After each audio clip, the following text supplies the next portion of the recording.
hoje aqui conosco estão nossos convidados e convidadas, doutora Vera Lúcia Santana Araújo, que é advogada, integrante da Executiva Nacional da Associação Brasileira de Juristas pela Democracia e coautora também do livro que estamos hoje aqui aprofundando no assunto, principalmente na contribuição do ministro Nilson Naves, que mereceu, portanto, essa homenagem dessa obra Habeas Corpus, Teoria e Prática Estudos.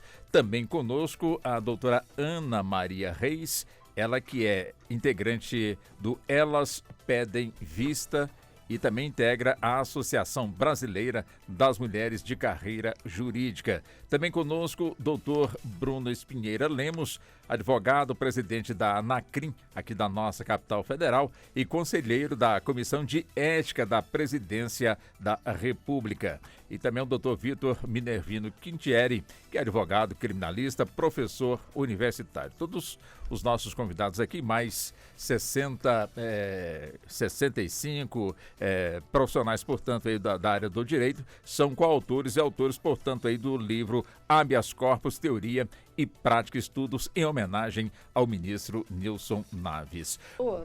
Do próprio ministro. E o que é interessante é porque ele dá uma visão de dois tribunais pelos quais ele passou. Ele era do antigo Tribunal Federal de Recursos, que depois, pela Constituição de 88, que adveio o STJ.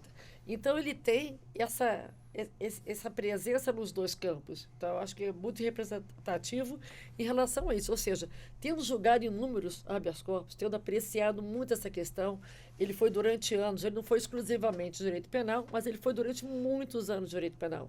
Ele chegou a participar da terceira turma, que era a turma de direito privado, mas foi para o direito penal que ele se revelou fortemente.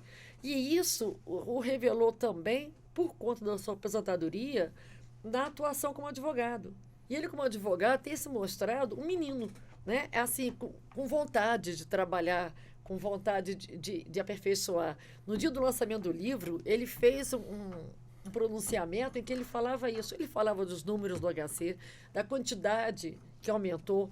E seja que tenha aumentado porque se busca mais, né? Eu acho que também é um dos motivos aqui. Você tem a liberdade de buscar o judiciário e ele ia ser operador. Ou seja, ele já esteve numa ponta dessa mesa, né? Desse triângulo, e está agora, de um outro lado, exercendo brilhantemente a defesa dos direitos de quem precisa, enfim, de quem é defendido pelo HC. E aí, nisso, foi um dia conversando com o Bruno, tinha acabado de ter feito um lançamento de um outro livro pela Plácido também, e aí o Bruno foi muito sensitivo, né? O Bruno Sim. É muito sensível, é uma pessoa muito...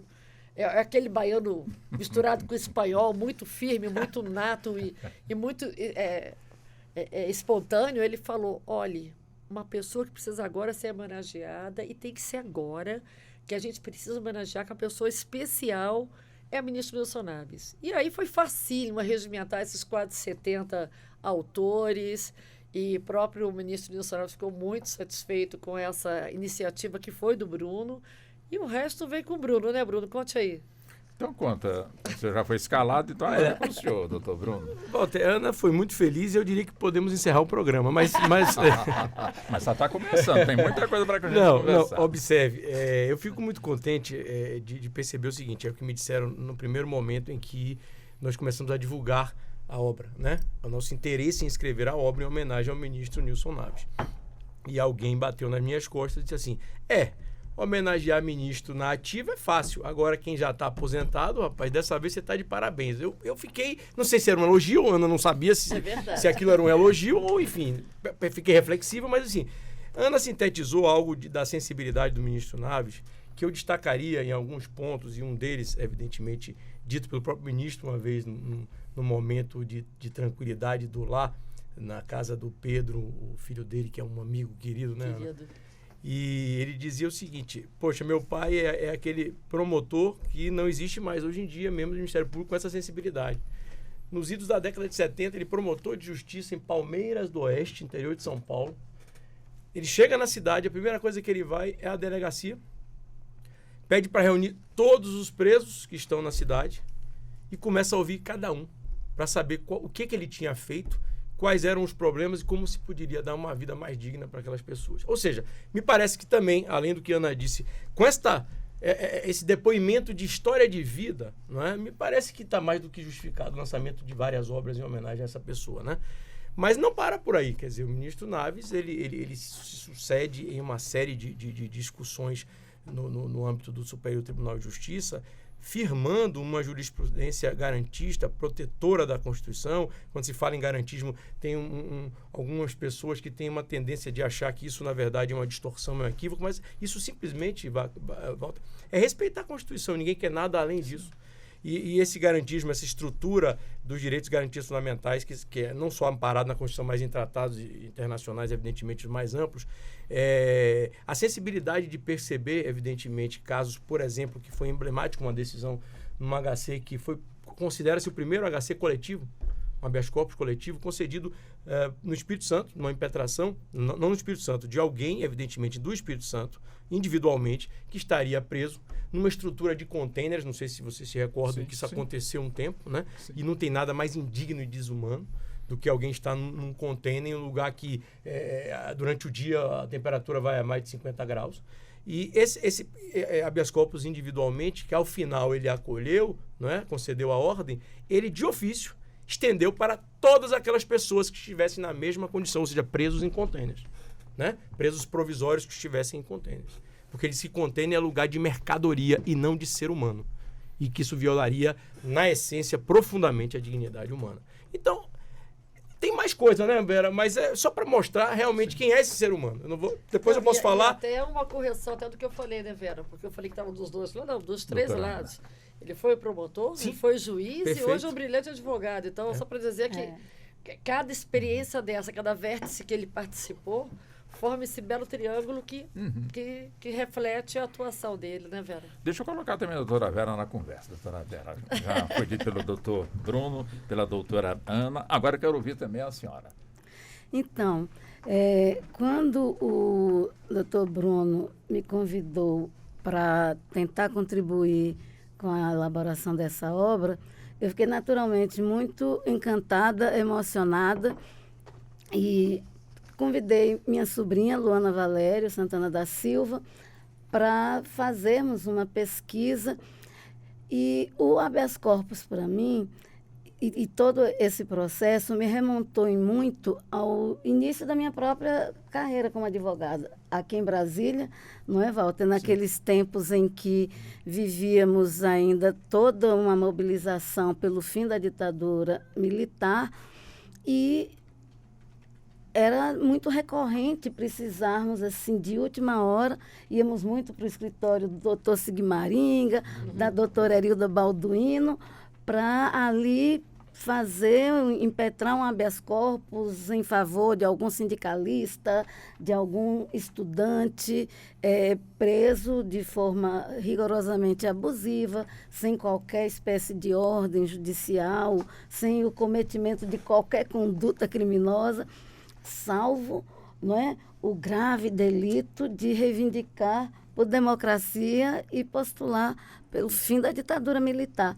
Então, assim, foi muito emocionante para mim, inclusive, recuperar um pouco na memória toda essa vivência muito prática em início de carreira, e que o habeas corpus era esse instrumental quase que mágico. E algumas vezes, junto com colegas, como a doutora Simone Nogueira, uma amiga que hoje mora em Goiânia, então, às vezes a gente ficava até arrancar aquela concessão e atrás do alvará. E íamos pessoalmente para fazer cumprir em quartéis, né? Hoje estão, né, recentemente, tão indevidamente ocupados, né? Mas, enfim, então, assim, foi uma riqueza muito grande termos mergulhado, né, nesse projeto.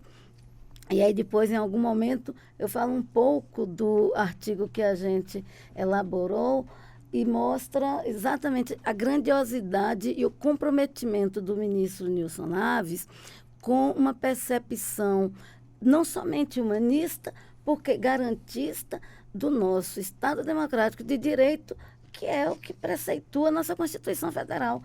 como disse o Bruno, nada mais, nada menos que isso. Então, assim, foi uma alegria muito grande e uma gratidão eterna ao meu conterrâneo baiano, Bruno Espinheira. Assim eu vou me sentir um homenageado. Doutor Vitor, ouvi também o senhor, né? Como é que o senhor chegou também nesse projeto? Bom, eu cheguei a esse projeto e aí vou homenageá-lo mais uma vez, né, por mais que ele não goste. Eu sou totalmente suspeito, impedido para falar desse que é uma referência para mim profissional, humana, principalmente. Falo entre nós durante o dia a dia e faço questão de publicizar isso. O Bruno é um pai jurídico, um pai humano, e ele me fez esse convite. Né, nesse momento eu fiquei inicialmente em choque, apesar de já ter escrito alguma coisa já, né, alguns artigos, alguns livros, mas, poxa, escrever numa obra tão especial para alguém tão especial e que foi capaz de influenciar conterrâneos, pessoas ali, né, contemporâneas, mas também futuras gerações, né, que hoje atuam no direito penal e processual penal. O ministro Naves, ele representa a importância do habeas corpus na história.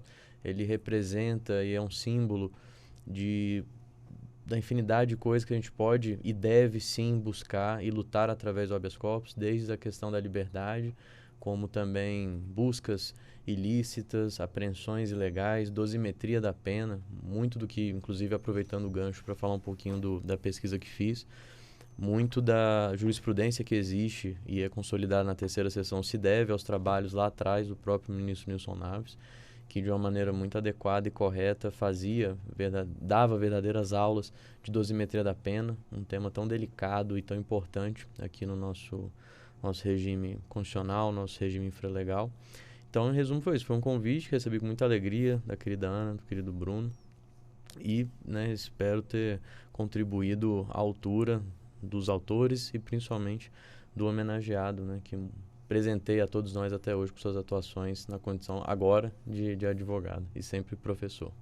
Bem, doutor Bruno, os quatro falaram então da importância, né?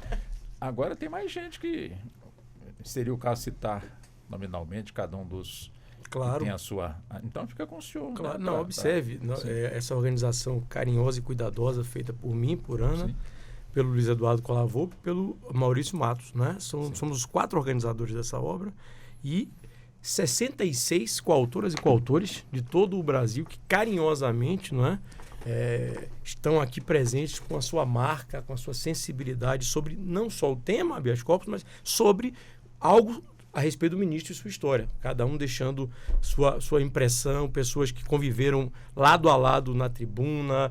O ministro Gilmar, inclusive, participa dessa obra, né? O ministro Moura Ribeiro, o ministro Sebastião Reis, que eu diria, sem favor, embora possa me arguir suspeição, mas porque a esposa dele está aqui, mas que hoje segue uma linha, na minha leitura, muito, muito cuidadosa, sabe, Walter? Cada um com as suas sensibilidades. Eu digo que o ministro Sebastião, além de um ministro maravilhoso, é um fotógrafo sensacional. Tem mais isso. E essa sensibilidade do ser humano, principalmente que carregam a responsabilidade tão densa, por exemplo, de julgar o próximo, eles precisam aliviar um pouco as suas tensões e terem um pouco mais de leveza na vida com escolhas como essa. Imagine um fotógrafo, tem algo mais belo e sensível. E o ministro Sebastião vem conseguindo seguir nessa perspectiva, talvez como um pupilo do ministro Naves. Ou seja, na mesma perspectiva, na mesma toada da leitura constitucional do processo penal, que é mais importante, né? A leitura do Código de Processo Penal, que ainda vem de muito tempo, ela pode ser equivocada. A leitura do Código Penal, idem, que eles vão sendo modificados, etc. Mas tem muita coisa ainda, muito ranço pretérito que não se coaduna. Esse ranço não se coaduna, essa estrutura não se coaduna com a Constituição Federal de 88. Então, aqueles que têm a grandeza, alguns vão dizer a obrigação. Ora, é obrigação, mas vai se tornando exceção. Para mim, é digno de destaque quem faz isso. Olhar a perspectiva do processo penal sob a ótica constitucional, né? Isso me parece o mais importante. E o que é mais importante, além dessa ótica? Não basta ter, como alguns dizem do ministro Naves, erudição, lhaneza no trato, que tudo isso o ministro tinha. Hoje, numa sociedade tão punitivista, em que a imprensa trabalha condenando por antecipação, um magistrado que consegue seguir essa linha de leitura constitucional, né, ele tem que ter muita coragem. Porque senão no dia seguinte a imprensa vai dizer que ele estava mancomunado com o bandido, o cometedor, o violador, não é? Das normas penais. Quando na verdade ele está apenas respeitando a Constituição e tudo aquilo que efetivamente deve ser respeitado como um paradigma de humanidade. Não é? Porque as pessoas não podem esquecer que é o seguinte, se você não trata com dignidade as pessoas que estão hoje sob a tutela do Estado por terem cometido esses equívocos, uns de maior gravidade ou menor, o que será do amanhã? Essas pessoas vão voltar. Então, assim, me parece que essa sensibilidade ela é crucial e menciono aqui um dos coautores, que é o ministro Sebastião, que também, na minha leitura, tem uma perspectiva do processo penal muito parecida com a do ministro Naves, e que eu espero que ele siga até os seus 75 anos. Tomara que mude para 80, porque quando a pessoa fica... Eu não sei se vai mudar a PEC da bengala dupla, não sei. Enquanto lá estiver, siga com essa perspectiva. Por quê? Porque ser contra-majoritário não é fácil, Walter, mas é essencial. Não é para mim nem para você, é para todo mundo. Porque nesse mundo circular, todo mundo um dia pode precisar do Estado e desse aparato punitivo, seja com um filho, consigo mesmo ou com um parente. E essas pessoas normalmente só percebem a essencialidade de um magistrado com essa coragem de defender a Constituição na hora que está com alguém próximo envolvido em uma situação. Né? Não é, você Ana? tem que esperar. Você sabe disso, Ana? Porque é muito fácil, né? Você julgar o outro, né? Você chegar e falar, todo mundo preso, todo mundo para cadeia. Uhum. Isso aqui é um monte, né? E se você já antecipa um julgamento, você já antecipa todo um histórico e já penaliza. Então, por que essa liberdade é tão cara? E tem que ser cara para todo mundo? Porque ela não pode ser só elevada como principal e querida no momento da sua necessidade. Então, você só dá valor quando chega perto, né? Então, você não pode, é isso que o Bruno falou. Isso eu acho que é o principal. A pessoa, na tese, fala, prende todo mundo, né? Você passa da necessidade, achando que a prisão vai ser a solução de todos os problemas. Agora, quando você vê que uma pessoa próxima à sua está perdendo essa liberdade, e porque está perdendo, porque não teve oportunidade nem de se defender, aí você começa a falar, uma coisa está errada. Essa liberdade tem que ser mais bem cuidada. Você tem que passar por todos os requisitos. E o garantismo não é, olha, fulano é um garantista. Não, gente, ele está na lei. Ele não está inventando, ele não está criando. Não há uma criação, não é um cunho novo que estão se criando. Está na lei, é só olhar e analisar quais são os requisitos essenciais antes de você burlar esse princípio da liberdade que é caro a todo mundo. E que só se percebe quando esse princípio começa a ser abalado a você ou alguém muito próximo. Fora isso, não chega, né, Bruno? Né, Vera? Assim, isso que veio chamado, né?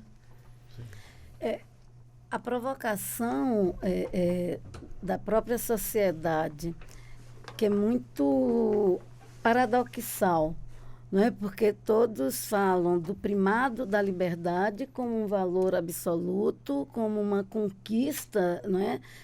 Da humanidade. No entanto, você tem essa demanda por um punitivismo, e um punitivismo que somente se materializa na forma do encarceramento, né? Quer dizer, as pessoas não conseguem compreender uma medida restritiva de direitos, uma multa, né, a sanção de natureza econômica, como sendo uma sanção, como sendo uma pena. Então, esse clamor pelo aprisionamento das pessoas é muito preocupante quando você tem isso numa dimensão de uma demanda social grande e, dramaticamente, lastimavelmente, a gente tem a consciência dessa percepção, não é, no seio da sociedade brasileira, e aí a coragem para ser um constitucionalista, uma constitucionalista no exercício do direito, quer na condição ministerial, não é? Porque exatamente quando o Bruno remontava a atuação do ministro Naves, ainda lá, não é? Quando promotor, e que também é uma distorção pensar que a atuação do Ministério Público tem que ser para pedir a condenação e o aprisionamento das pessoas. Então, essa provocação trazida pelo livro, com essa dimensão dada ao trato do habeas corpus por um magistrado da grandeza e da qualidade técnica do ministro Nilson Naves, é muito interessante e surge num momento extremamente oportuno, porque a gente tem uma sociedade extremamente conflagrada, né? Acho que é muito isso, assim, o nível de atrito, de apupos que a gente vem vivendo socialmente traz com muita relevância, não é, essas reflexões e a importância do habeas corpus como um exercício de liberdade. Doutor Vitor, deixa eu também acompanhar a mesma linha de raciocínio. Deixa eu completar o raciocínio do senhor. Bom, depois de tudo, né, das aulas aqui que tenho escutado, assinando embaixo, inicialmente, as manifestações, fazendo um gancho, com base até nas falas que eu ouvi, o próprio Silva Santos, ele fala, né, sobre o fenômeno do expansionismo penal, e penso que no processo a gente está tendo uma expansão do punitivismo como nunca antes vista. Uhum. E a sociedade digital, ela acelera alguns fenômenos, né, como a imputação de culpa, a responsabilização, afastamento social.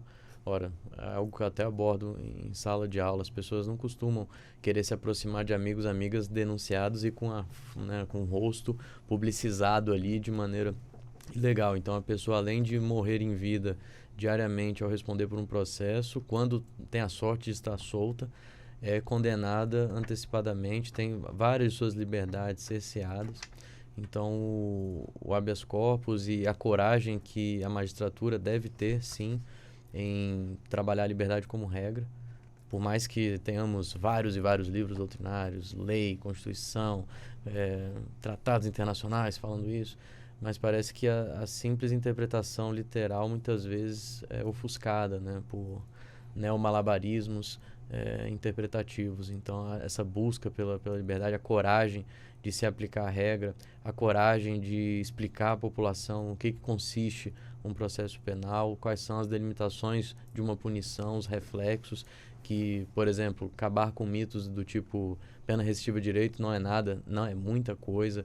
A pena de multa também impacta bastante, são punições, tirar mitos da cabeça das pessoas, no sentido de que o aprisionamento resolve o problema, pois não resolve, ele fortalece, inclusive, manipulações criminosas dentro dos presídios. Esse superencarceramento, ele acaba impossibilitando a ressocialização de fato, e quanto menos pessoas ressocializadas, mais cara fica a conta para o contribuinte, porque quanto menos pessoas ressocializadas, maior a tendência de voltarem a delinquir, menos pessoas, portanto, contribuindo com impostos, e aqueles que ficando com a conta maior, né? Aprisionar é mais caro no sentido capitalista do que você buscar a ressocialização efetiva. O equilíbrio entre a matriz de retribuir, de prevenir, mas também de ressocializar. Tudo isso envolve o habeas corpus, seja na perspectiva individual, seja na perspectiva coletiva, seja na perspectiva de dosimetria da pena. Então, né, algumas questões que a gente tem que debater e principalmente efetivar no nosso dia a dia como operadores do direito. E aí, mais uma vez, a homenagem ao ministro Naves, que conseguiu, por onde passou e passa, não só falar sobre isso, mas efetivar essa luta nos passos que dá, e nos orgulha muito. Para a população em geral, doutor Bruno, e também para os demais convidados e convidadas aqui do nosso debate, vamos começar do começo, vamos colocar dessa forma. O que é habeas corpus? Rapaz, eu não vou buscar a teoria inglesa, não vou buscar as origens, enfim, romanas, eventualmente. O mais importante, eu diria o seguinte, o Walter, na minha leitura modesta, é um instituto que é processual, de certo modo, mas ele não depende, inclusive, de advogado. Sim. Tem a história de um preso que, por papel higiênico, impetrou seu habeas corpus e teve ele apreciado. Então, assim, é importante deixar claro, quer dizer, é tão importante esse instituto de garantia da liberdade humana que, até por meio de um papel higiênico, por alguém que não tem, evidentemente, a formação jurídica, ele pode ser impetrado. Né? E eu diria que é a forma mais humana também que o ser humano, não é, coloca possível de vedar os abusos e os excessos do Estado. E quando fala excesso de Estado, você pode estar falando da polícia, do Ministério Público, do magistrado, né? Então, assim, o habeas corpus, na verdade, é a última reserva, é o bastião derradeiro que você tem para fazer com que os seus direitos e garantias fundamentais sejam preservados ou restabelecidos quando violados, né? Então, em última análise, não posso imaginar nenhum instituto mais sensível e humano que o habeas corpus. Daí porque, inclusive, eu preconizo, e muitos julgadores não gostam, de se superar toda forma de obstáculo. processual, né? Só comentando, né? O processual que você está comentando. Né? Até mesmo porque, como nós dissemos, se você pode impetrar por meio de um papel higiênico por alguém que não tem formação jurídica, por que você cria uma série de barreiras para a apreciação desse habeas corpus? Se a questão de fundo muitas vezes traz uma sensibilidade Mas essas barreiras existem hoje? Muitas. As mais diversas, né? Súmulas e súmulas, né, Vitor? Não podemos revolver tais assuntos, não podemos isso. Foi em primeira instância, foi monocrática, tem que ser colegiado. Ora, enquanto as coisas não se consubstanciam nessas formalidades que se criaram pretorianas, ou seja, não está escrito em lugar nenhum, são os julgadores que criam, enquanto não se superar enquanto isso tem alguém sofrendo essa opressão. Enquanto isso tem alguém... É óbvio que os tribunais têm tentado, apesar deles mesmos criarem essas súmulas, eles criam enormes exceções para que o HC seja analisado. Então, assim, eles mesmos criam e depois falam, mas está errado. Eles mesmos falam assim, mas aqui não, mas aqui também não. Então, assim, no fundo, tem uma permissividade, mas eu acho que essa barreira que é colocada, que é isso que Bruno estava falando assim, você não pode ter esses obstáculos, mas essa barreira é colocada de uma maneira jurisprudencial, de criação jurisprudencial, é para ver até se, por acaso, o juiz de primeira instância, o magistrado de primeira instância, consegue analisar isso de cara. É forçar um pouco para que a magistratura de base, né, de origem, possa se pronunciar de uma maneira mais aberta. A impressão que dá é que tem muitos magistrados de primeira instância, ou que não observam esse positivismo ou essas garantias que têm sido dadas pelos tribunais superiores, ou refletem o seu pensamento interno, individual, em determinar a aplicação da pena máxima, que seria do aprisionamento. E aí precisa que venha depois, por isso que tem que ser ultrapassado essas barreiras que Bruno falou, para que se chegue ao STJ e ao Supremo, porque muitas vezes você vê que isso só se alcança quando chega no STJ e no Supremo. Por que não se alcança antes? Por que não tem essa generosidade do olhar nas instâncias ordinárias? Né? Eu acho que é nesse ponto que você está falando, né, Você Bruno? está certíssima. Aí a angústia vem nesse sentido. Observe, num país territorial nosso, territorial, que eu quero dizer extensão territorial continental, que a grande maioria da população não tem acesso a um bom advogado. Aliás, faça-se justiça e tire-se o chapéu. As defensorias públicas pelo Brasil afora têm feito um trabalho magnífico na estrutura que possuem. Mas imagine, não são todos que têm acesso, mesmo a própria defensoria. Então, eu preciso chegar ao Supremo e STJ para isso. E se eu não conseguir chegar? Perpetua-se a injustiça?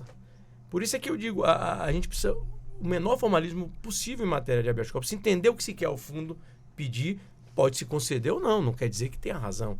Mas, assim, ser muito, muito, muito cuidadoso no sentido de não se criar tantos óbices formais. Agora, o que Ana fala é importantíssimo. Essa sensibilidade do julgador de primeiro grau faria com que os tribunais superiores não tivessem 1/10 das demandas que têm. As pessoas... Mas aí sabe o que acontece, Ana? Eu acho que as pessoas elas refletem muito o que é a sociedade. E a sociedade é punitivista.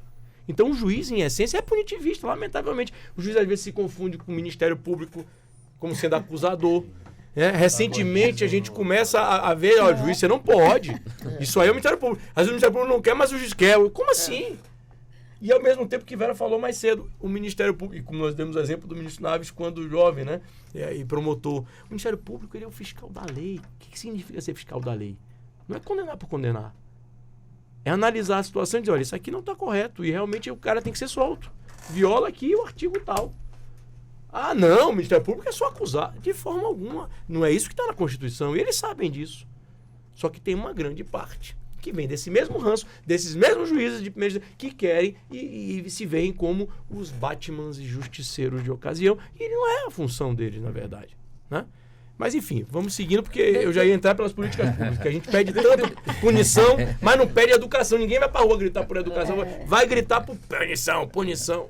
Doutora Vera, claro que eu me lembro quando vivemos essa situação nas décadas de, principalmente, 80, quando realmente era necessário buscar aqueles que de alguma forma estavam na papuda de forma irregular. Lá estava a senhora, o doutor Sigmaringa. Lembro perfeitamente desse movimento, os Diretas Já, a movimentação aqui em Brasília, o Brasil todo pegando fogo no bom sentido, né?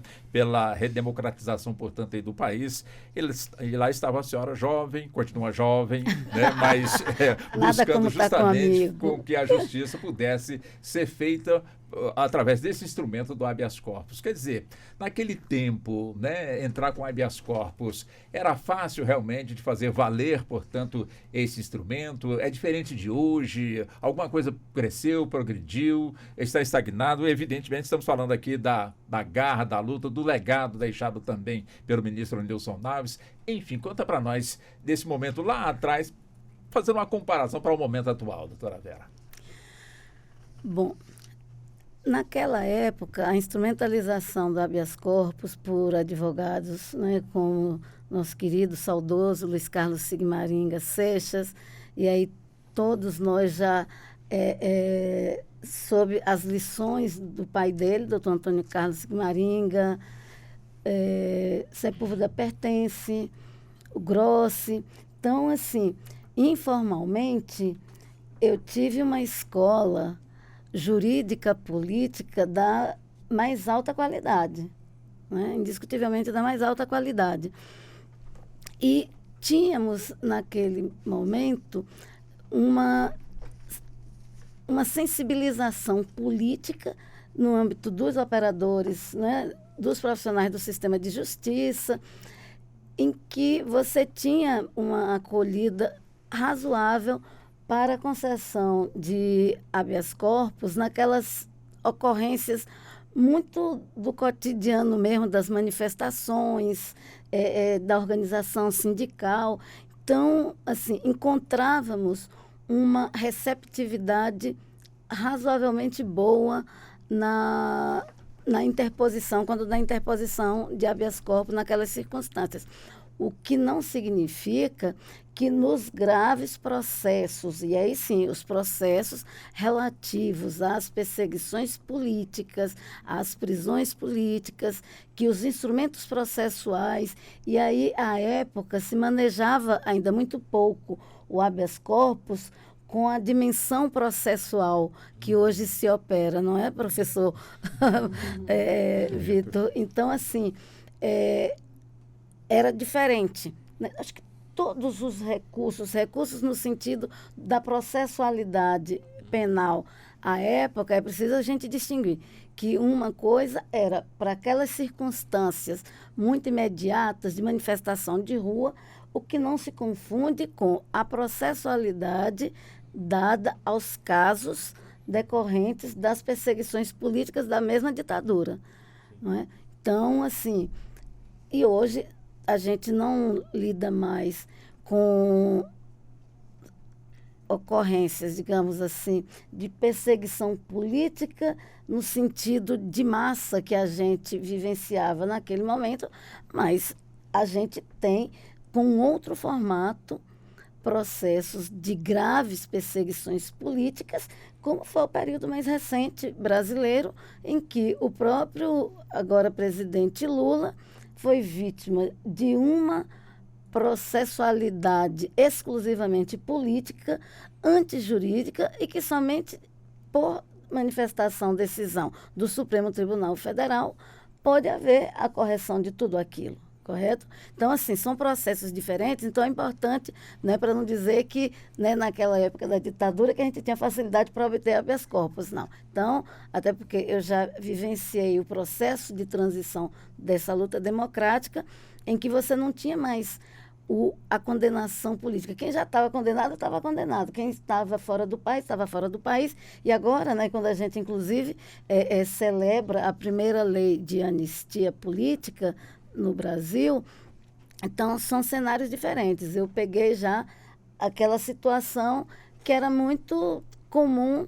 Ah, tá, você tinha uma manifestação, e aí, por exemplo, naquele processo de votação da emenda das diretas, com o general Newton Cruz, cumprindo as medidas de emergências aqui em Brasília, em que botar o pé na rua já era quase infringir alguma medida de emergência, em que a própria Ordem dos Advogados do Brasil, né, na nossa seção do Distrito Federal, foi invadida pelo general Newton Cruz.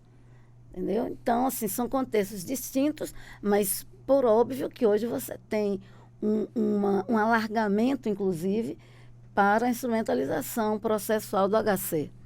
Entendo. Doutor Vitor, claro que estamos aqui abordando esse instrumento, né, o HC, muitas histórias. A sensação que um leigo como eu está tendo é de que precisa ainda, de certa forma, lutar muito para que o HC, de alguma forma, ele possa ser atendido de forma mais instantânea. Aqui já foi colocado aqui barreiras que existem para uma instantaneidade, portanto, aí, de uma decisão, enfim. Afinal, até então, para muitos como eu, né, que não sou do ramo do direito, mas um leigo, e que imaginava chegou a habeas corpus, vamos então analisá-lo e cumpri-lo imediatamente. Só que não é assim. Essa minha impressão está correta ou não? Isso está bem correto. Olha só. Está rindo de nervoso. Estou rindo aqui de agonia. Mas olha só, Walter, eu vejo que, ainda mais com base em algumas manifestações, que eu sempre que posso tento escutar, ler, pessoas da magistratura, da promotoria, da advocacia pública, privada, se manifestando sobre esse fenômeno, né? Todos nós concordamos que há um número gigantesco de habeas corpus impetrados por todo o país. Inclusive, quinta e sexta turma, de 2019 para cá, do STJ, eles têm sido responsáveis por praticamente 44% da demanda total do tribunal.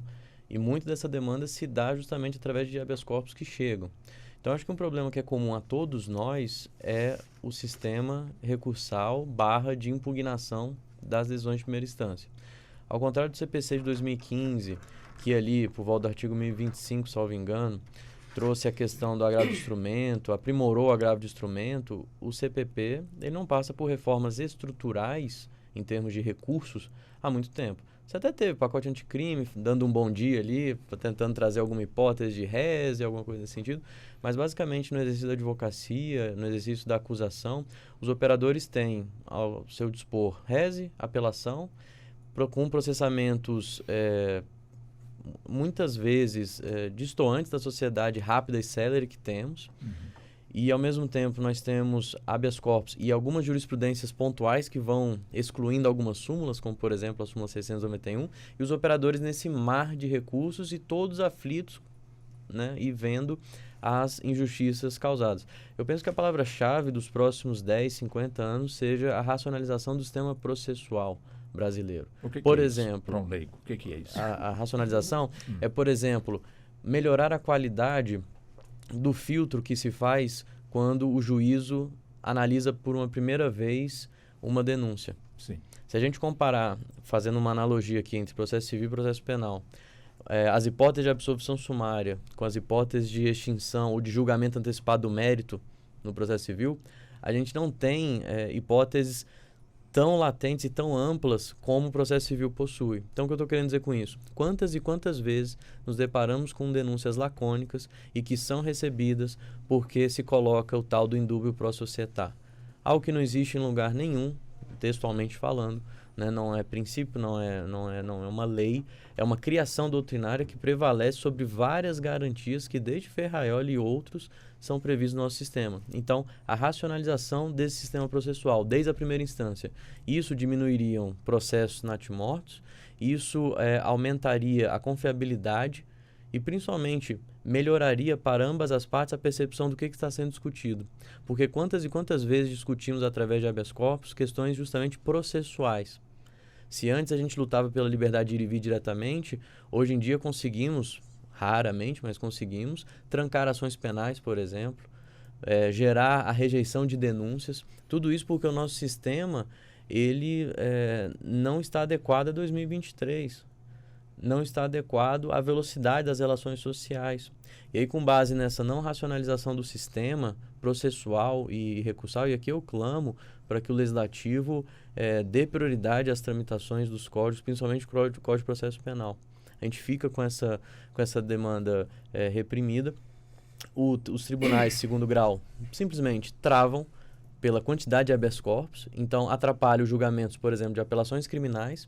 E aí no direito penal processual penal, algo que machuca muito a sociedade, principalmente para quem é leigo, é a percepção de que tal pessoa foi condenada, mas prescreveu um crime. Muito dessa prescrição e outras causas extintivas de punibilidade ocorrem justamente pelo número de demandas que os tribunais de todo o país têm, número de demandas que o STJ tem, número de demandas que o Supremo Tribunal Federal tem relacionados a habeas corpus, porque o nosso sistema não funciona. E como advogados e advogadas, nós nos comprometemos a preservar a Constituição e as garantias fundamentais daquela pessoa que está sendo acusada. É fácil, muitas vezes, infelizmente eu já escutei isso, algumas pessoas alegando de que impetra habeas corpus para tudo.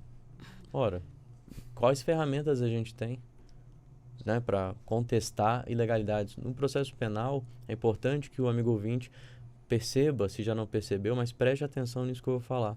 No sistema processual penal, o Estado ele tem uma posição naturalmente de sobreposição ao particular. O Estado, ao exercer a jurisdição penal, exerce atos de império, muitas vezes. As garantias que buscamos em cada processo penal, em cada luta que se trava, são aquelas garantias mínimas, respeito às regras, a não criação de princípios não previstos em lei. O indúbio societário, sem sombra de dúvida, é um dos piores. Quantas questões tem que chegar no Supremo, no STJ, para falarmos o óbvio? Então, acho que o grande problema que a gente vive hoje e para as próximas décadas é como racionalizar, e longe de ter aqui uma resposta definitiva, mas como racionalizar esse nosso sistema, que está todo sobrecarregado. E sobrecarregado, as decisões não saem com qualidade, e isso gera mais injustiça. E no nosso caso, os direitos são indisponíveis, né? Não dá para ferir, olha, o dano foi de tantos mil-reais. Uma pessoa que foi presa injustamente por meses, por ano, por um dia já basta. Esse tempo de vida que é o nosso bem mais valioso, não volta. Então tem muita coisa em jogo aqui, eu acho que esse seria o caminho. Doutora Ana, e aí, né? Ou seja, pelo que o doutor Vitor vai colocar, a gente vai entendendo aqui, como leigo, a gente vai entendendo realmente, a princípio está aqui aplaudindo o HC, e evidentemente que a gente tem que continuar realmente aí aplaudindo, mas a gente percebe que tem muitas travas ainda e que precisam debater bastante, e tudo tem que passar pelo Congresso Nacional? Não necessariamente passar pelo Congresso, não. A gente tem, além disso que o Vitor já falou, da necessidade desse código ser aprimorado, atualizado, modernizado, eu acho que tem outras questões que poderiam ser feitas na base de cada sistema. Por exemplo, a OAB pode preparar mais cursos, apesar de não precisar do advogado, o advogado, na maioria das vezes, atua na impetração do habeas corpus. Então, na interposição do habeas corpus. Então, nada mais correto do que aparelhar esse advogado, aparelhar todo o sistema.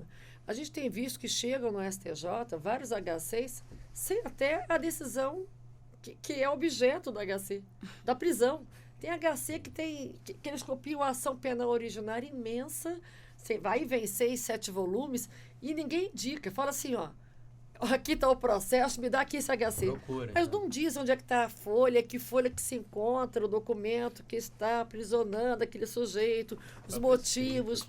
Então, não tem isso. É muito engraçado que você vê. Então, assim, há um equívoco da advocacia? Há um equívoco da advocacia. Há uma falta de preparo, porque muitas vezes a pessoa faz a faculdade e na faculdade você é direcionado naquela matéria, não sabe o que vai te levar depois de formado, né? Durante um curso, você às vezes namora mais uma matéria do que outra. E no exercício da sua atividade, às vezes você é levado para uma outra coisa. Então, quantas pessoas fazem um concurso, por exemplo, ele faz para juiz, Ministério Público, defensor. Quer dizer, ele faz para tantas coisas que não é possível que ele tenha um talento para ser qualquer uma dessas pessoas. Tirando o ministro Nilson Naves, que tinha esse talento, mas não é natural que uma pessoa tenha esse talento voltado para todas as áreas do direito. Então, de repente, ele se vê numa advocacia criminal, sem ter tido preparo na graduação. E sem ter uma OAB, às vezes, da seccional dele, que o possa preparar, que o possa atualizar, que eu possa falar, olha, me ajuda a te ajudar. É aquilo que a gente fala quando você vai em algum julgador, você tem que facilitar a vida dele. Se ele recebe 50 HCs por dia, você não vai chegar com 2 mil folhas e falar assim, eu preciso dessa HC para hoje, que está um caso muito sério. Entra na fila, porque o seu caso é sério, junto com 50, para um julgador só. Se você não facilitar a vida daquele sujeito, do magistrado, do julgador, ele não vai ter tempo de olhar o seu processo. Você tem que mastigar um pouco para ele. Você tem que dizer, tá tudo aqui. Você pode até dizer, tá tudo aqui, se quiser analisar mais profundamente. Mas os principais são nas folhas tais. Então, eu acho que falta um pouco disso. E eu acho também que falta uma abertura da magistratura, em outro ponto, em receber um advogado. Tem alguns que não querem receber o advogado, acham que vai tumultuar. E muitas vezes até a gente se atrapalha, né? Certo modo, muitas vezes a gente é atendida e aí o magistrado fala assim, nesse ponto que ela falou, eu não concordo, deixa eu olhar se não era isso mesmo. Então, nisso você pode ir para um lado ou para o outro. Enfim, nem sempre uma audiência vai te ajudar, mas vai ajudar a solucionar o processo. E a partir daquilo, facilitaria a vida do julgador. Ou se ele não tem condições de atender, que libere alguém do seu gabinete que possa atender, que possa ouvir. Eu acho que o que é mais angustiante é o advogado hoje não ter com quem falar. Você botar tudo na letra fria do papel, esperando que seu processo seja lido, é uma máquina que traz uma angústia. Você é mensageiro, né? A gente não faz um exercício, o advogado não tem um exercício de resultado, é de serviço. Então, você presta o serviço, você vai ao magistrado levando uma demanda de outro. E é o que você pode fazer, você não pode ter uma garantia de resultado. Mas se você souber que você vai ter a garantia de ser ouvido, o seu trabalho está feito. Você escreveu o que tinha que escrever, você teve condições de destacar o que era importante naquela peça, e por aí vai. Quantos processos, que é isso que o Vitor falou, que se encerram porque a parte fica na angústia de estar sendo processado, 3 anos, 4 anos sem denúncia. E aí fica, muitas vezes, o magistrado assim, vamos dar mais 6 meses para o Ministério Público ofertar a denúncia. Vamos ver se demora mais, vamos dar mais uma chance para ter essa denúncia. Enquanto isso, o sujeito fica com a peça de condenado, sabia que fulano desviou. Se for denunciado é porque fez, com certeza. Todas as ações são julgadas procedentes, né? Onde a fumaça fogo, você viu que ele trocou o carro, com exatamente. certeza. Sabia, ele anda muito bem arrumado. Então, assim, os operadores têm que facilitar a vida. Então, o magistrado tem que ser mais objetivo, as decisões têm que ser mais diretas, ninguém tem que fazer um tratado, mas tem que se observar os princípios constitucionais que regem essa liberdade que é tão buscada nos H6. Doutor Bruno, já estou aqui preocupado, né? Porque até então eu estava entendendo que o HC, pela sua simplicidade, era possível fazer até mesmo num papel higiênico, né? Num rolo de papel higiênico, tira ali, ou então num papel de embrulho de pães, né? Aquele papel de mercado bem antigo, aquela coisa toda. Já estou preocupado, quer dizer, onde é que está a simplicidade do HC, afinal de contas? Olha, esse exemplo que você pegou aqui, que todo estudante de direito aprende na sala de aula, mas na verdade, claro, ele é tão simples, mas ao mesmo tempo tão complexo, né? Porque a questão de fundo aí é que tá, né? A gente justamente o que há de mais caro, né? Sim. Além da nossa vida vivida e morte vida, acho que mais importante que a liberdade não tem. Sim. Né? Então, o que eu quero dizer com isso? De fato, essa racionalização é importante, mas eu gosto de falar sempre de um tema que até é motivo do meu artigo aqui para tumultuar um pouquinho ou não, e que o pessoal lá da CJ não gosta, fica chateado porque ninguém gosta de dividir poder. Mas eu gosto de usar o exemplo da Corte de Cassação italiana, que não é exatamente igual, mas tem algo muito parecido com o nosso STJ, né? E eu não consigo entender que o Brasil, com a sua dimensão continental, tem 33 julgadores, 33 juízes, né? Para julgar o que tem de demanda. E, não tenho tempo, eu não conheço formalidade. Ora, seria muito mais fácil você ter sensibilidade para olhar cada caso se você tivesse mais gente para fazê-lo. Então, a Corte de Cassação italiana tem 356 conselheiros e 67 magistrados. É um formato um pouco diferente, mas enfim, só de magistrados, tais quais os 33 que nós temos, tem 67. Por que a gente só tem 33? De penal, eles têm 7 sessões penais lá na Corte de Cassação. Por que a gente só tem 2 turmas? Então, assim, eu sou contra o formato atual, acho que nós precisamos sim priorizar e não é abrir para qualquer, vamos ampliar, não, é turma de direito penal só. Não é de outra área, não, é de direito penal. Nós precisamos de pelo menos mais 2 turmas de direito penal no STJ, eu acho. Deveria aumentar mais 10 ministros no STJ. Isso é requisito que você vai julgar penal. Você não vem aqui para passear no tributário, no civil, no ambiental, você vai trabalhar no penal. Eu quero ver se vai ter desculpa para dizer, não tenho tempo. E detalhe que a doutora Ana falou aqui. De fato, os advogados não são recebidos. Só são recebidos quando talvez seja muito amigo do rei, porque agora eu posso dar um exemplo daquele que eu falei que segue o ministro Naves, o ministro Sebastião. Eu nunca ouvi falar de ninguém se queixar, por exemplo, que pediu uma audiência com o ministro Sebastião e não foi recebido. Enquanto que vários colegas dele, me desculpem os que estiverem ouvindo, mas vários sequer designam um assessor, um assistente, ninguém. O contínuo, o moço do cafezinho, até psicológico, psicanaliticamente, eu queria ser ouvido pelo moço do cafezinho no gabinete dele, mas alguém no gabinete me ouvisse. Não sequer se abre portas para isso. Isso é disfuncional também, ou não? O que tá nos autos. Eu já vi tanto processo decidido no detalhe que, na verdade, essa humanidade de um tipo... E quando não quer olhar porque tá com medo de Covid, faz então videoconferência. Mas, eu repito, existe, infelizmente, casos de julgadores que sequer designam um servidor seu para ouvir a demanda. O ideal seria que o próprio julgador o fizesse, né? Mas, infelizmente, nós temos percentualmente... E se tivesse essa condição desde o início, provavelmente, talvez até nem chegasse o processo a Brasília. Sim, isso vale para todas as instâncias também. Eu estou dizendo que é muita nossa atuação aqui. Estamos aqui em Brasília, a nossa atuação maior é junto ao Tribunal Superior. Quem sofre muito mais do que a gente, eu acredito, são os advogados da origem, né? A origem tem ainda muito mais dificuldades em ser recebida.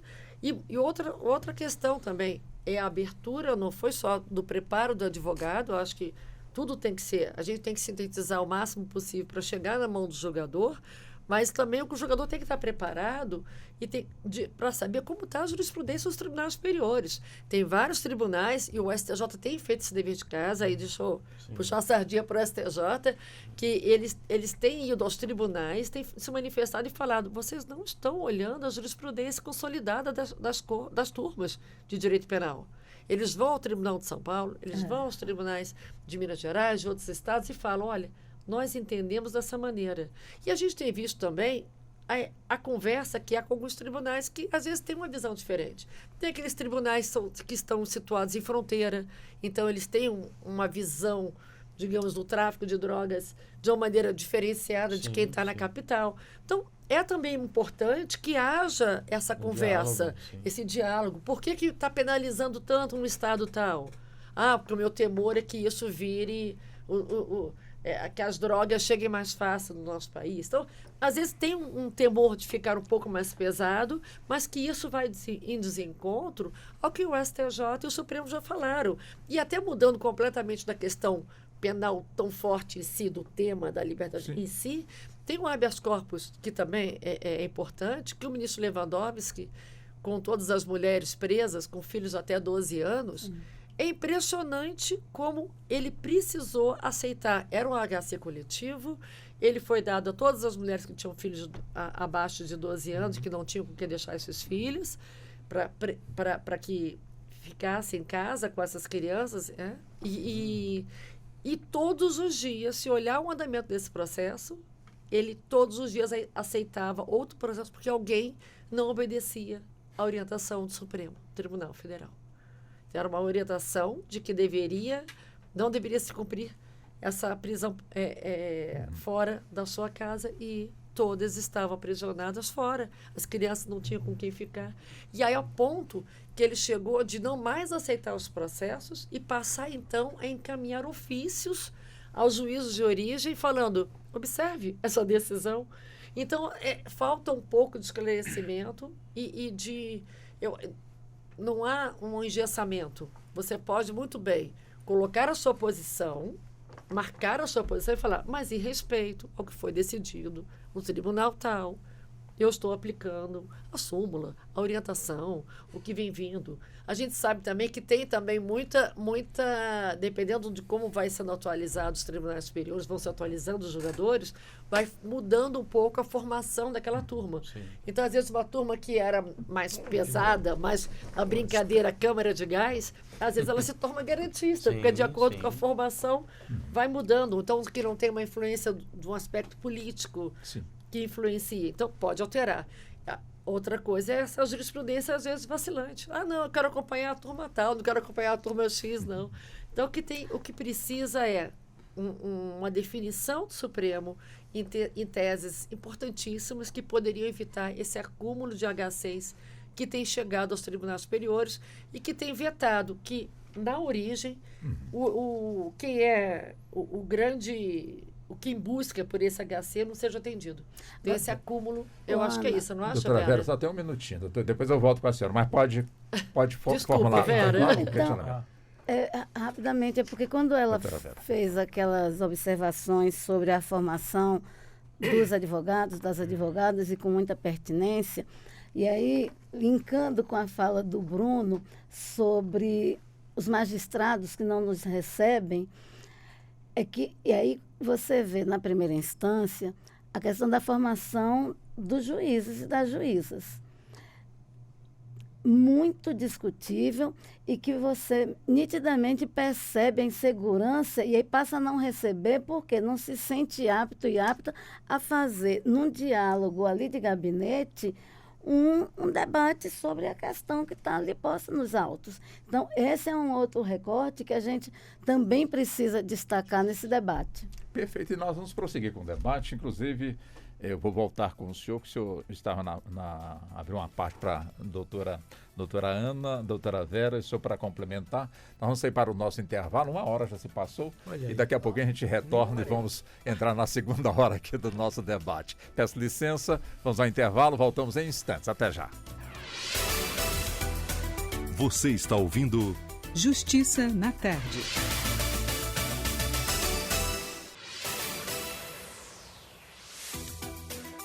Voltamos a apresentar Justiça na Tarde. Justiça na Tarde Debate. Pois bem, entrando na nossa segunda hora, doutora Vera, deixa eu voltar com a senhora e depois com o doutor Vitor. Doutor Vitor, a questão justamente é a seguinte: num dos trechos de uma das pontuações aí ditas pelo ministro Nilson Naves, ele disse que entende que o processo deve ter um caminho menor para percorrer. Ele entende que na justiça é um caminho muito extenso. Ou seja, quando ele, de alguma forma, traz essa visão, traz essa avaliação. Quer dizer, no bojo também está a questão do Instituto do Habeas Corpus? Seguramente. E com a grandeza e a generosidade de pensar o direito que é próprio, não é, do ministro Nilson Naves, ele nos provoca a pensar sobre o próprio acesso à justiça. Porque o que vem a ser o acesso à justiça?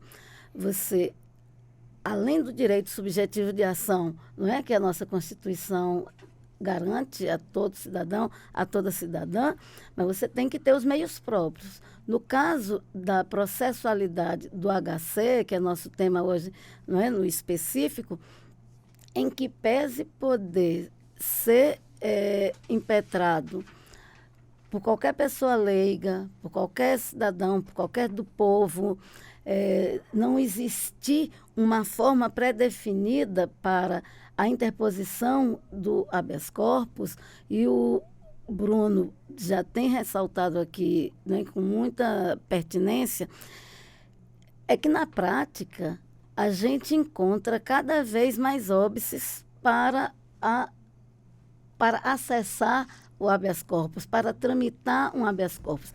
Se para nós, profissionais do direito, da advocacia, já não tem sido uma tarefa muito fácil, imagina para uma pessoa do povo, embora assegurado, né, que assim o seja, mas para que isso se verifique. E aí nos remete a pensar de maneira mais ampla no acesso à justiça, e aqui se falava, né, também pelo Bruno, a Defensoria Pública. Eu fiz, na minha época de faculdade, pude me dar ao luxo, não é, de fazer um estágio não remunerado por quase 2 anos na Defensoria Pública, na época lá em Taguatinga, em que não tínhamos ainda a Defensoria Pública constitucionalizada que hoje temos, mas foi, assim, minha super escola, né, para me capacitar para encarar um escritório, abrir um escritório e começar minha vida como advogada. Então, aquele exercício, e hoje, com a Defensoria Pública constitucionalizada que temos em que pese todas as suas dificuldades, muitos dos estados ainda recalcitrantes em oferecer as condições de trabalho para a categoria dos defensores e defensoras, a realidade é que a gente vem imprimindo, através da atuação de defensoras e defensores públicos, provocações de inovações na própria jurisprudência, na criação de precedentes muito interessantes a partir da atuação desses profissionais. Porque nós temos uma justiça que é cara, né? Nosso processo é caro, os grandes profissionais da advocacia, as grandes bancas, são caríssimas, sabidamente, e isso, naturalmente, você vai pragmaticamente restringindo em muito o que se processa. Então, quando a gente encontra mais e maiores óbices na tramitação de um processo, isso tem na ponta um reflexo de elitização da própria jurisprudência que se consolida, porque somente as grandes bancas acessam, por exemplo, um magistrado de tribunal superior para um despacho. Imagina um advogado, uma advogada bem pé de fábrica, não consegue. Então, assim, você tem esse recorte e essa provocação do ministro Nilson Naves é muito importante porque nos impõe pensar sobre toda essa dinâmica de como essa engrenagem se movimenta. E isso é muito sério. Doutor Vitor, também com o senhor, esse mesmo ponto de raciocínio. Bom, sobre a questão do processo e da duração do processo, até pegando o gancho com aquilo que eu já havia falado, concordando, né, em gênero, número e grau com o que a Vera diz, a gente precisa trabalhar formas de tornar mais eficiente o processo, mas ao mesmo tempo equilibrar a qualidade da jurisdição. Nós temos em muitos casos processos que demoram muito, um acesso que não é isonômico às instâncias, né, recursais, extraordinárias, isso é um fato. Um número cada vez maior de incidentes processuais, recursos, ações autônomas de impugnação. Algo que eu havia observando, né, e observo, coisa de 5 anos para cá, e aqui fugindo um pouquinho do habeas corpus, mas o tanto que as chamadas revisões criminais têm aumentado também.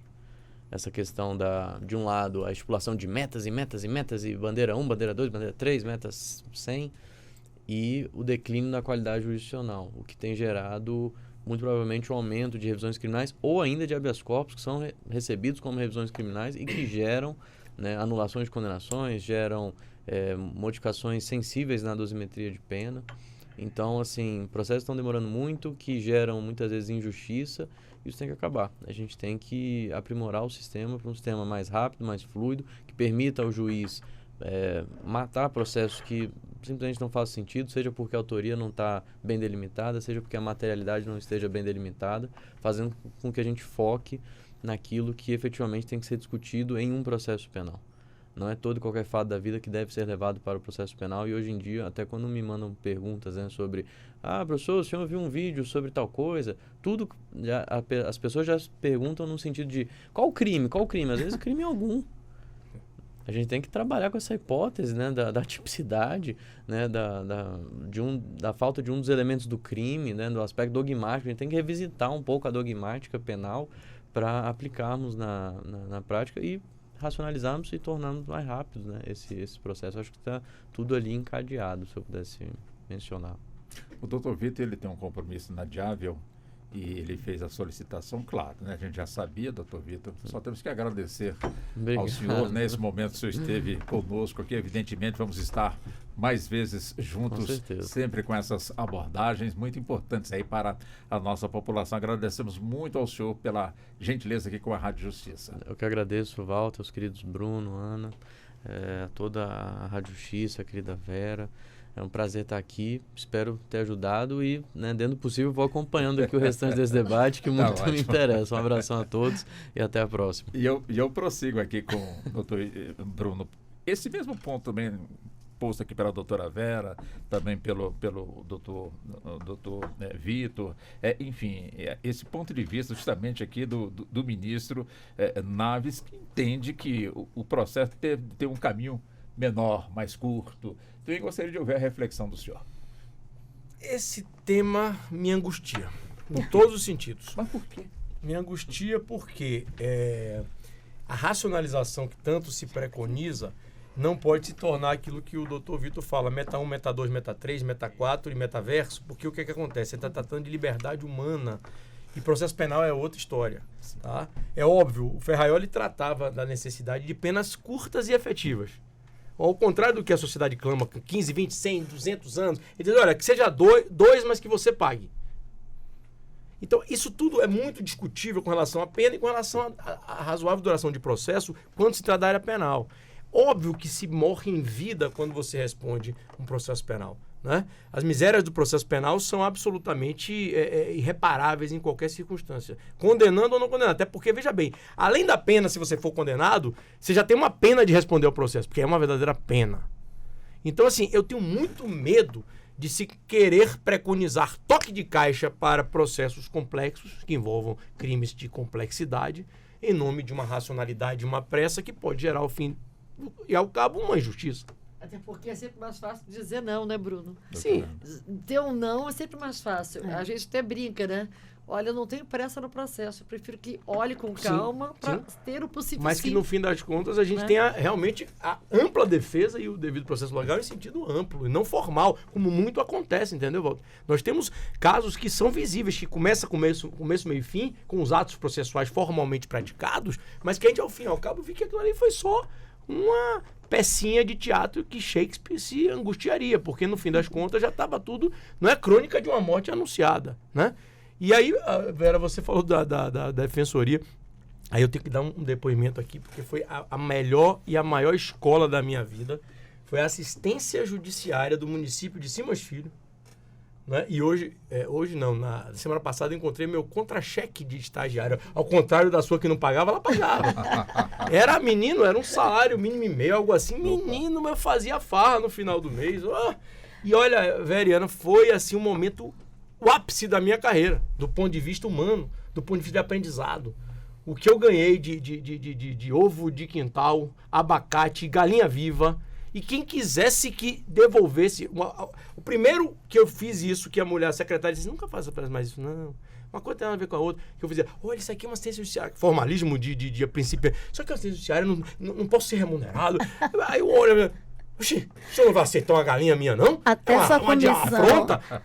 sua comissão de ética eu absolveria. Você já pensou? Eu digo, o senhor não vai aceitar minha... Eu digo, eita pau, então eu recebi galinha, recebi abacate e aprendi muito a, sabe o quê? Horizontalmente ver o ser humano na sua realidade difícil, né? E lá, onde era? Simões Filho. O que aconteceu recentemente em Simões Filho? Mãe Bernadette. Exatamente. Olha aí, não podemos esquecer Mãe Bernadette lá do Quilombo Pitanga dos Palmares. E aí, olha aqui, o advogado de defesa preconizando punição. Jesus, mas eu quero que se elucide esse crime. A gente tem que entender o que está por trás disso aqui. Se é a questão agrária, se é a questão por interesse nas madeiras que tinha na reserva local lá do Quilombo, ou se era crueldade pura e crua, que eu não acredito, mas de toda maneira, tomara que as autoridades... Tomara, né, Ana e Vera, que as autoridades do nosso... glorioso e amado estado da Bahia elucidem o quanto antes esse crime bárbaro que chocou a sociedade mundial, não foi brasileira nem só latino-americana. Só um pouco sobre esse crime, eu reputo de uma gravidade que tem digamos, quase que um requinte de crueldade. É o seguinte, além da Mãe Bernadette estar, pelo menos em tese, sob proteção do Estado da Bahia, o crime se deu um pouco logo depois, uma visita da ministra Rosa Weber, presidente do Supremo Tribunal Federal, do Conselho Nacional de Justiça. Então, aquela barbárie parece querer dizer, vocês não impõe limite para nós. Uma afronta ao Estado. Uma afronta, exatamente, ao Estado. É verdade. Toda razão, Vera. É verdade. Boa leitura. Boa e triste leitura. Um simbolismo lamentável. E o requinte de crueldade, como aqui foi posto, né? Também uma covardia. Não dá. Realmente é tamanho. Deixa eu também ouvir a senhora, doutora Ana, também nesse mesmo ponto, né? Onde o ministro Nilson Naus entende que o processo aqui demora muito. Esse caminho tem que ser encurtado. É interessante, no dia do lançamento do livro, ele fez, como eu já tinha comentado, ele fez várias observações.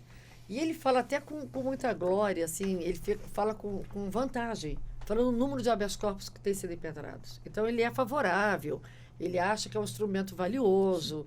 Então, ele fala com orgulho o número que se alcançou. Mas o difícil, realmente, é passar por esse funil. A quantidade de processos é enorme. A gente sabe, o Bruno deu esse exemplo da Itália, que é infinitamente menor do que o Brasil, claro. E tem o dobro. Na França, se não me engano, são 150 ou 130 conselheiros, mas eles têm 17 mil processos ano. E aqui são quantos? Só para a gente contrapor. 150 mil por cada ministro. Para cada ministro? Eu acho que chega a uma coisa assim, é uma coisa... E que é inviável, né? Como é que você vai dizer que o ministro teve condições de ler todo aquele material? Não. Quer dizer, você vai muito... Por isso que eu digo, qual é o nosso apelo? Que os magistrados de primeira instância, eles tenham mais observação no processo, que eles se atentem mais às questões da jurisprudência que é colocada. Poderia evitar vários processos. Uma outra questão, se não houvesse o perigo de prisão logo após um julgamento de segunda instância, será que teriam tantos H6? Outra coisa que tem acontecido, aí também tem um pouco de meia-culpa do advogado que esquece de olhar, e às vezes é porque o contrato é para aquele HC, enfim, às vezes tem uma situação como essa. O advogado é contratado para o HC, tinha um processo para subir, veio o recurso especial também, o HC é julgado mais rapidamente, mas sobe o recurso especial. E ninguém avisa o relator que tem um recurso especial ali. Então, às vezes, ele tem 2 processos idênticos. E que ninguém avisou para ele, olha, Vossa Excelência já julgou o RESP, ou então Vossa Excelência já julgou o HC. Tem menos um aqui. E ninguém avisa. Quando você vai olhar o processo, que muitas vezes o magistrado, o relator vai olhar o que houve com aquele processo. Às vezes, o réu morre. Ninguém avisa. Então, fica aqueles processos eternizando no gabinete, dando acúmulo de processo. Então, tem muito disso também. Tem essa questão que poderia ser solucionada. É difícil. É difícil você entender qual é... Eu acho que se a gente soubesse identificar qual é o mecanismo exato que impede o julgamento disso, eu acho que o principal é aparelhar melhor os advogados, orientá-los a fazer petições mais curtas, mais objetivas, mais claras, ao mesmo tempo aparelhar que o judiciário não tenha medo do advogado, que o advogado está ali para contribuir e para dar celeridade, e se observar da jurisprudência, e que também o Supremo hoje tem várias questões que estão demorando a serem pacificadas.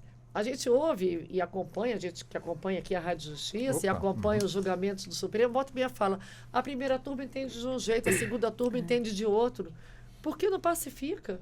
Porque quando não pacificar isso, como é que fica a situação? A gente vê crimes aqui de baixa representatividade financeira chegando aqui ao Supremo. Por que tem que chegar ao Supremo? Às vezes com a reparação já do bem, sei lá, roubou 2 barras de chocolate, 1 quilo de carne, recuperaram, e mesmo assim está preso. E é isso que o Vitor falou antes, né? Por que está preso? Ninguém sabe das outras medidas, né? Tem tantas medidas que podem ser colocadas. Veja, a prisão, ela é feita para tirar aquele sujeito que faz mal à sociedade. Então, se tem um sujeito que não é que ele faça o mal à sociedade inteira, dê um outro serviço, dê um trabalho comunitário, faça uma outra coisa. Dia desse tinha um julgamento de HC em relação à prisão por falta de pagamento de pensão alimentícia. E aí o sujeito tinha acabado de conseguir o emprego dele. No primeiro dia de emprego dele, atrasada a pensão, ele foi preso. Como é que ele vai pagar se ele está preso? Nesse caso. Como é que você paga uma pensão alimentícia atrasada se você está preso? Como é que você consegue? E qual é o resultado de você prender esse pai de família? Eu não estou aqui passando pano para ninguém que não pague pensão alimentícia, não. Eu acho que tem que pagar, suas obrigações têm que ser feitas com o seu filho e financeiramente, quer dizer, afetivo e financeiramente. Você tira o afeto do filho em relação ao pai, porque você coloca de polarização pai e mãe, e você tira esse afeto que poderia ser dado para o filho. Então, você tinha que arrumar outros mecanismos, para que ele pudesse prestar serviço. Vai prestar serviço no colégio do menino, vai fazer alguma outra coisa, de alguma outra forma, esse valor, tem que ter um outro meio. Porque, enquanto isso, é mais um número de H6 que chega, é mais um número que atora o tribunal. É difícil de achar uma conclusão para isso. Mas o que não pode, de jeito nenhum, é limitar o uso do HC. Esse tem que ser cada dia mais aberto. E é isso que o Vitor falou. Ninguém mais fala em dúbio pro réu, né? Sim. Fica só no indúbio pro societário. Quer dizer, nessa colocação toda, doutora Vera, quer dizer, se fala muito na tecnologia, que tem, de certa forma, ajudado bastante em avançar, em diminuir o número de... o campo aqui mesmo da área do nosso judiciário, né? Diminui, portanto, em processos, sintetiza bastante, quer dizer, está sendo realmente um mecanismo fundamental, até mesmo para que possamos diminuir o volume de processos que cada magistrado tem que julgar. Quer dizer, mas pelo que a gente está entendendo aqui, a questão é mais estrutural do que tecnológica. Como é que seria isso, doutora Vera, no entendimento da senhora? É mais estrutural que tecnológica, eu penso. A gente vinha num processo regular, né, de plenitude do processo eletrônico. A pandemia fez acelerar, não é, algumas etapas dessa engrenagem toda, e o viver daquele tempo da pandemia e a necessidade de que os processos continuassem fluindo, pegou todo mundo muito, digamos assim, sem um preparo real.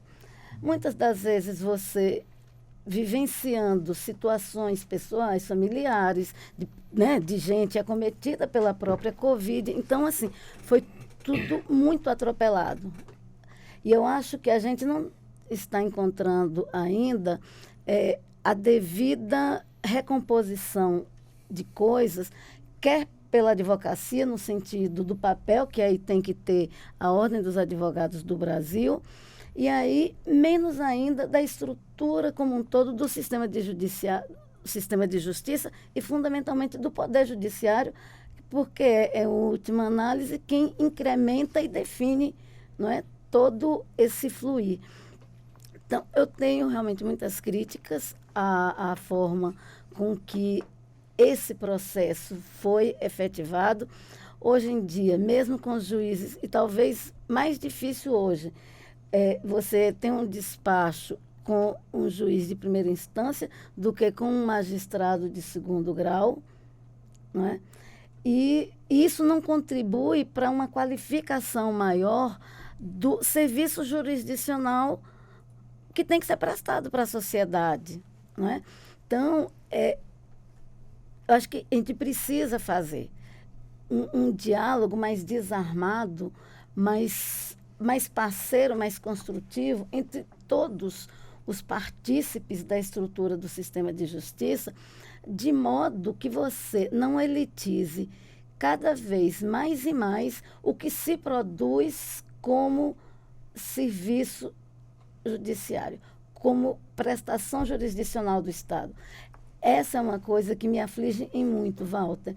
E assim, sabe, Ana, Bruno, como eu tenho uma circulação muito, até em função da minha militância, né, como uma ativista de direitos humanos, com as questões raciais, dentro da Frente de Mulheres Negras, então, se eu tenho uma atuação numa esfera dos tribunais superiores, mas eu tenho um convívio muito próximo com a realidade de uma advocacia muito mais pobre, com uma clientela que demanda um olhar do sistema de justiça que não existe e que se elitiza, e quanto mais se elitiza, mais branca fica, no olhar, no processar e, consequentemente, numa reiteração de desigualdades,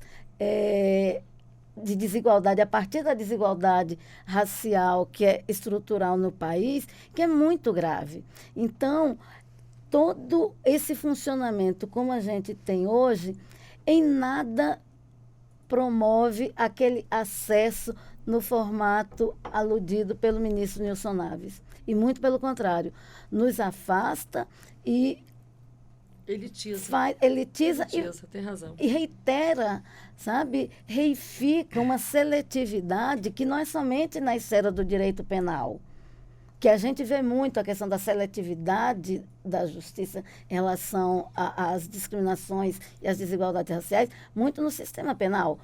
Por quê? Porque aí você vai para a população carcerária, o sistema prisional, a iniquidade com que ele se opera, enfim, e em que é muito visível. Mas hoje você tem estudos que transitam por outras áreas do direito em que, igualmente, esta seletividade se pronuncia. E aí, esse mecanismo, ele só agrava essas distinções e essa seletividade discriminatória e excludente, não é? Você tem toda a razão, né? Porque se você pega, por exemplo, uma dificuldade de acesso ao juiz de primeiro grau, que seria, digamos, mais próximo da localização territorial de onde esse advogado ou essa parte fica, você vai buscar um outro colega. E esse outro colega vai ter um custo. Você vai pegar alguém quem consegue despachar no tribunal? Quem consegue uma audiência? Como é que é a liturgia? Sim. Como eu devo operacionalizar esse processo? Qual seria o recurso? Então, você precisa mesmo elitizar essa situação. E o que é curioso é que isso em qualquer base, juiz federal, juiz estadual, você tem sempre o juiz que iniciou uma carreira no judiciário, que muitas vezes não tem uma experiência muito grande em outras áreas do direito, e cai para ele questões absurdamente caras, ou valores muito altos de processo. Ou seja, esse juiz, magistrado, sozinho, ele decide questões de valores altos, ou de questões de vida, de prisão. E quando você já está mais confortável, é que você compartilha isso no colegiado. Quer dizer, talvez fosse até o contrário, né? Talvez o juiz que começasse no colegiado se sentisse mais confortável de dividir suas angústias, de trazer as suas visões e daí somar, do que você ter sempre um colegiado depois, né? O colegiado, aí que você vai pensar como é que ficou melhor aquela primeira decisão, né? É engraçado isso. E aí eu volto para uma outra questão que a Vera falou, essa questão que elitiza, né? É porque há um estudo grande que hoje as mulheres ocupam em todas as seccionais da OAB números maiores do que dos homens, em todas as seccionais da OAB. Eu acho que se tiver um ou outro que tem mais homens do que mulheres hoje, são poucos os estados. Mas são pouquíssimos os estados que têm a primeira presidente seccional feminina. Assim como na magistratura, a magistratura de base ela é feminina, mas a esfera de poder é masculina. E daí você fica surpreendido com esses dados, o que dirá a diversidade, não é, Vera? Não tem os negros, não tem, enfim, não tem diversidade nem sexual, não tem diversidade. Então, você tem sempre um julgamento feito majoritariamente por brancos, homens, e com visões limitadas. Assim, não é que eles sejam limitados, mas eles acabam tendo uma visão diferenciada. Eles não têm uma vivência. É um olhar só, né? Eles não têm uma vivência, não é isso, Vera? O que você acha desse ponto? É isso, acho que a ausência de pluralidades, de diversidades, em qualquer segmento, em qualquer atividade, sabe assim, meio que por óbvio, não é? Que não pode ser tão producente. E aí, quando você, na condição de julgador, você não consegue minimamente se ver na posição do outro, né? Não consegue estabelecer essa alteridade, né? Você não vivencia essa alteridade, isso se reflete de maneira inequívoca numa prestação a menor. A menor por quê? Porque, a despeito de todas as capacidades técnicas, há uma incapacidade humana que é natural, inclusive, por essa não percepção de uma coletividade mais ampla e de dimensão das realidades mesmo, né? Então, é muito importante essa provocação que a Ana nos faz, porque é preciso até para expressar uma realidade na composição. Quer dizer, a advocacia é um requisito para todas as demais carreiras jurídicas, né? Então, assim, é a base.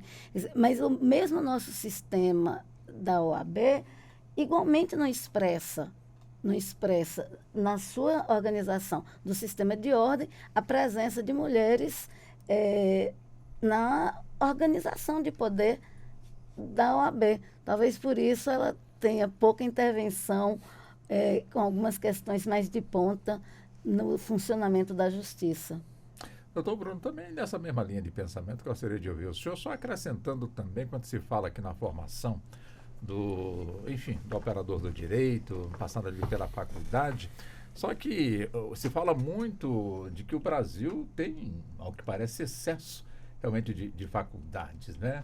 Ou seja, nós temos também excessos de professores capacitados para darem uma formação adequada para os nossos futuros operadores do direito, ao ponto de participarem de um concurso para a magistratura e não sobrar vagas? Walter, esse é um tema de muito tempo, essa discussão do número assustador de aumento de faculdades de direito. Muitas delas sem a menor qualidade técnica no seu corpo, evidentemente, docente, e é o que muitas vezes se defendeu como sendo um estelionato educacional, ou seja, o indivíduo se matricula pensando que vai sair de lá preparado para qualquer coisa, ele não tem a menor condição, porque ali ele não vai encontrar, evidentemente, uma estrutura minimamente razoável para que ele conclua seu curso apto a ir para qualquer direção na área jurídica, seja como advogado, como Ministério Público, seja como juiz, né? Mas a minha crítica entra nesse caminho do excesso, mas entra também no formato das avaliações, na preocupação com um número assustador de conteúdo, se esquecendo o seguinte, que hoje em dia, com a tecnologia, eu tenho acesso ao que eu quiser na minha mão em 5 segundos. Ou seja, eu não preciso de pessoas, máquinas. Máquina já tem uma inteligência artificial. É o que a Ana falou com relação... E aí me fez agora pensar. Interessante, eu nunca tinha pensado sobre essa perspectiva. Por que o magistrado de primeiro grau é o verde? Aquele que não tem nenhuma experiência e julga aquelas causas mais profundas no dia a dia, na cara a cara, no cotidiano. E quando o cara está preparado, centrado, sensato, ele, em colegiado, vai analisar aquilo que aquele indivíduo, não é, em começo de carreira, de tão importante decidiu, e se brincar aqui em cima não pode nem rever, porque senão mexe com fato e prova, está consolidado, fica consolidada a loucura da inexperiência. Então, assim, muito menos importante é o conteúdo de decorebas de assuntos jurídicos e muito mais é a experiência humanista, não é, do indivíduo, a experiência de vida. Eu acho que um juiz não poderia começar a sua carreira com 25 anos de idade. Um juiz de primeiro grau tinha que ter no mínimo 35 anos de idade. E isso era o mínimo para se ter o quê? Uma segurança para a sociedade de que você tem alguém ali com serenidade. Né? Com serenidade, com experiência. Porque senão você pega realmente alguém, o gêniozinho da raça, o código diz, com relação ao aspecto das cotas, eu acho que isso aí é meritocracia. O cara não sabe nada de nada, não tem alta alteridade, não viveu para ver o sofrimento alheio, entendeu? Viveu a vida inteira decorando para passar naquele concurso. E não é tão humano quanto deveria ser para ser um juiz. Aquele que julga o seu semelhante, se aproximando de Deus, não é? Julgar o próximo. Então, assim, é bem complexo. E até vídeo ali, essa palestra que se falava, né? Que um direito, a gente tem que ler, obviamente, o que o professor orienta,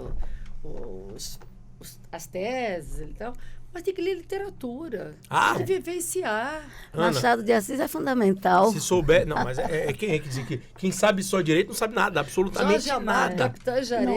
Quem sabe só direito não sabe nada. Se você não tem uma leitura lateral, horizontal, vertical, como você quiser chamar, de temas os mais diversos, entendeu? Não se dedicar à fotografia, você é um analfabeto jurídico. Porque que eu venda, porque não sei o quê, cante, amigo, você vai me desculpar.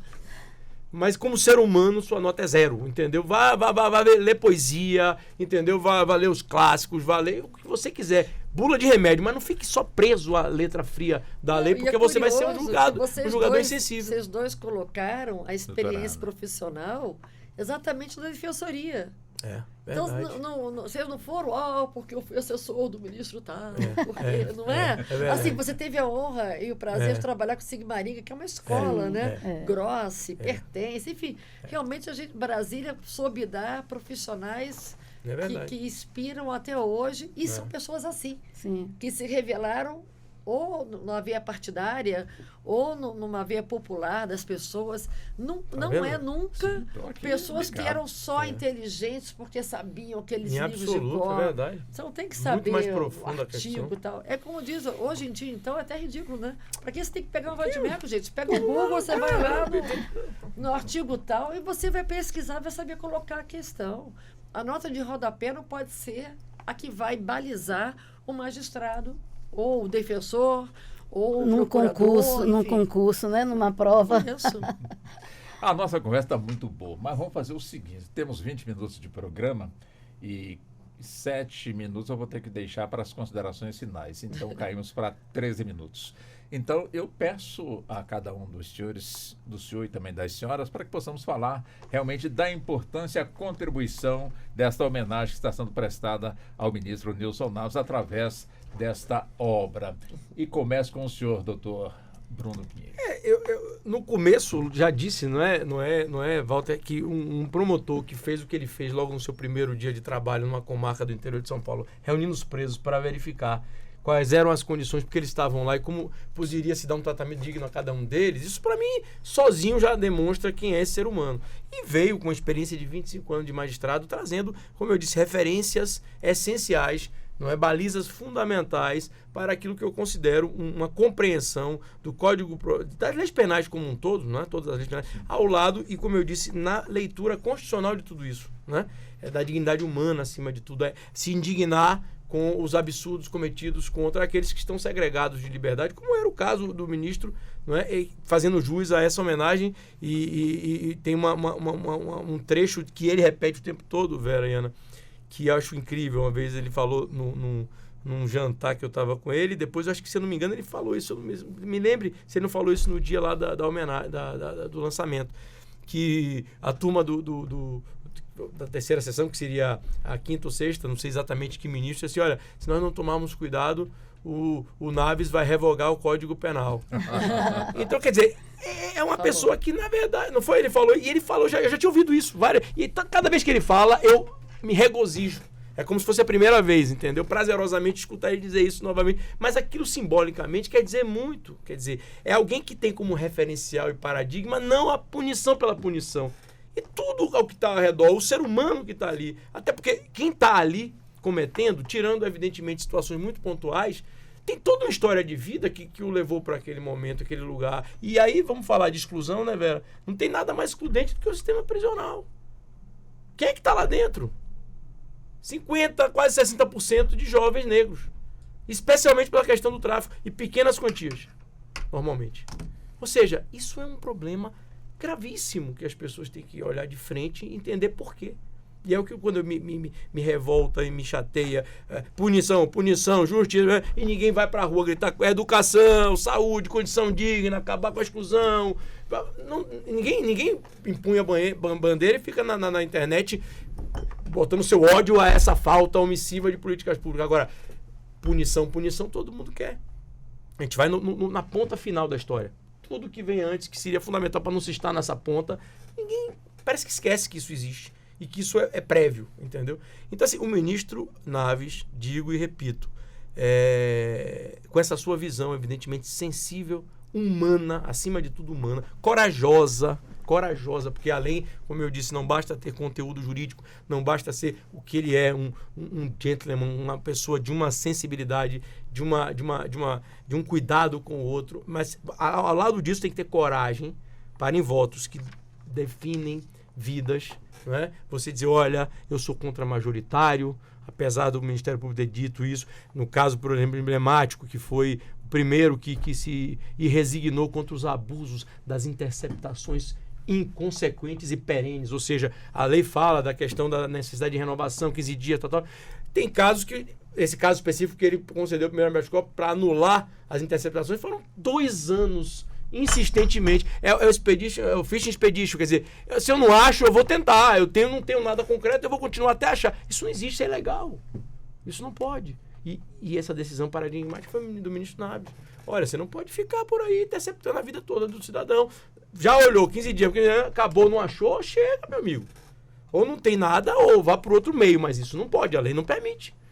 Isso é sensibilidade, isso é realmente deixar sua marca na história, não é, da jurisprudência brasileira em matéria de penal, processo penal, né, que de modo tão intenso reflete na vida de todo mundo, porque é como nós dissemos no começo, as pessoas só têm a sensibilidade de perceber a sensibilidade do tema quando alguém próximo está envolvido, né? E aí se quer todas as garantias constitucionais do Pacto de Varsóvia, do Vietnã, da ONU, entendeu? De Chipre, de Madagascar. Aí tudo bem, mas quando é o outro, não está perto da minha casa, punição, prisão.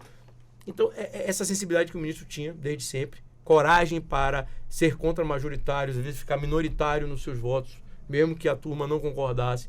E isso e muito mais fez com que ele fosse merecedor dessa obra tão belamente redigida e organizada por Ana, por mim, por Colavô, por Maurício, e tendo a nossa querida Vera como uma das coautoras, que tornou a obra ainda maior do que ela já era, né? E eu sou também a doutora Vera, né, sobre esse legado de Nilson Naves, que mereceu, portanto, aí, de forma justa e reconhecida, essa obra tão bela, né, produzida por cerca de 70 pessoas, todas elas especialistas no campo do direito. Então, a generosidade, né, das organizadoras, dos organizadores, me incluiu nesse seleto grupo, e essa sensibilidade do ministro Nilson Naves, a gente pôde reafirmar na busca de uma linha para fazer o artigo. E aí foi muito interessante, Ana, porque a gente foi buscar o habeas corpus em relação ao Estatuto da Criança e do Adolescente, que é um tema que Luana Valério, né, que escreveu comigo, ela sempre trabalhou muito, e a gente elegeu esse recorte. E aí, quando não foi a surpresa do quase inexistente manejo do habeas corpus em relação à situação de adolescentes dentro do sistema, né, de proteção do sistema ECA. Resultado, localizamos uma decisão do ministro Nilson Naves, belíssima, e aí qual é a abordagem que a gente identificou? O habeas corpus como um instrumento indutor no cumprimento do Estatuto da Criança e do Adolescente. Por quê? Porque a internação é a última medida, é a situação extremada para fazer a internação. No entanto, é a única do ECA que se adota, né? E aí, mais uma vez, com a coragem que lhe é própria, ele vai e determina a desinternação de um adolescente para que se cumpra a medida outra. Então, ou seja, o habeas corpus, quando instrumentalizado em favor de um paciente adolescente, é um mecanismo indutor de cumprimento do ECA que o Estado não promove, né? Então, assim, a gente achou belíssima essa decisão e realmente assim, nos surpreendeu a raridade com que, mesmo na Defensoria Pública, como não se opera. E como os grandes advogados, não é, criminais, naturalmente não trabalham com a população do jovem infrator, que é exatamente aquele menino preto, pobre, lá da periferia. Então, esse recurso heróico, não é, como chamamos o HC, não se aplica, digamos assim, em relação ao ECA. E foi exatamente do ministro Nilson Naves esse caso que a gente identificou muito interessante, muito rico. Interessante. Doutora Ana, também com a senhora. Gostaria de ouvi-la também. Não, mas eu acho que é exatamente isso. Ou seja, já tem um bom tempo que o ministro Naves se aposentou, já vai para lá de 12 anos, talvez os 14. 2010, né? Foi em 2010. Então, 2010. Você vê que os ensinamentos dele, ou seja, a coragem que ele teve em ser o vencido, muitas vezes, E que esse vencido, que era até um pouco que falava do ministro Marco Aurélio, do Supremo, né? É aquele voto ao contrário, que em algum momento ele vai ser o vencedor. Que fez pensar os demais, ou seja, ele começa sendo, às vezes, uma voz solitária e no final ele se coloca. E isso deu força e deu posição para uma questão como essa da quebra de sigilo telefônico. Hoje todos estarem muito mais atentos. Até em questão de competência, se é uma competência do STJ, se é uma competência do Supremo, se é uma competência originária, porque dependendo de quem esteja participando, de quem você esteja sem querer ouvindo, vai que numa dessas você está pegando uma pessoa, digamos, do povo e tem uma conversa com o senador. Muda, isso vai mudar quem é que vai julgar, quem vai apreciar isso? Então vai ser o Supremo. Então você tem sempre essas colocações. Então, essa sensibilidade do ECA, essa sensibilidade que ele deu em relação a isso, faz com que os novos magistrados, olhando esses precedentes firmados pelo ministro Naves, por isso que esse livro tem importância, porque ao ele ter saído em 2010, não é que acabou a jurisdição dele fica e alerta. E aí deu possibilidades que você vê hoje, essa questão do reconhecimento facial, que é de uma importância enorme. Se não fossem esses ensinamentos anteriores, não teriam como fazer uma leitura mais ampla de aplicação do direito que não fosse só pela letra crua. Por isso que a importância de você ter uma multiplicidade de conhecimentos, e não só extremamente técnicos. Você pode ter essa visão multidisciplinar de várias maneiras. Então, com isso, você vê a terceira sessão aqui da sexta turma avançando em muitos temas que são caros e que, se Deus quiser, passam por essa possibilidade. Um alerta que fica, que seria bom, na minha faculdade, era o ministro José Cândido de Carvalho, que deu aula de penal. E ele fazia questão de levar os alunos para conhecer a Papuda. Então, a gente tinha um dia que ia visitar a Papuda. Tal. É importante conhecer. Então, é importante o magistrado passar um dia, visitar. Como diz uma outra amiga minha que é magistrada, que é sensacional, que eu sou super fã, desembargadora Andréa Pachá, você tem um cheiro da prisão, não é, Vera? Você que frequentou muito, não tem um cheiro a prisão? Muito e ela falou próprio. que a pessoa tem que passar um dia para entender o que ela está levando aquela pessoa para cumprir a pena máxima. Porque estamos falando da pena máxima. Porque você está sempre visando aquela pena máxima. Então, seria educativo que os operadores do direito, no geral, o procurador, o advogado, o estudante, tivesse a oportunidade de conhecer uma prisão, para saber o que é a vivência. E aqui eu quero agradecer a Walter, meus colegas, o Vitor, o Bruno e a Vera, por participar disso, uma mesa equitativa aqui, né, Vera? Ficou. A senhora vai ter 1 minuto e meio para as considerações. Doutor Bruno, o senhor vai ter 1 minuto para as considerações, mas eu vou conceder mais 1 minuto, com a permissão também das demais convidadas, para o senhor nos contar onde é que é possível encontrar, portanto, essa obra literária.